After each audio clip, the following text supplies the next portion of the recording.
என்னுள்ளம் நீ வந்து உதைத்தாலும் கூட உடையாமல் உன்னை என் உயிராய் காப்பேன்.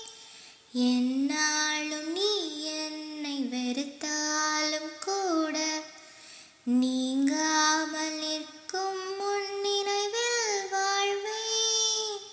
கேட்கின்ற இசையெல்லாம் நீதானடா, நான்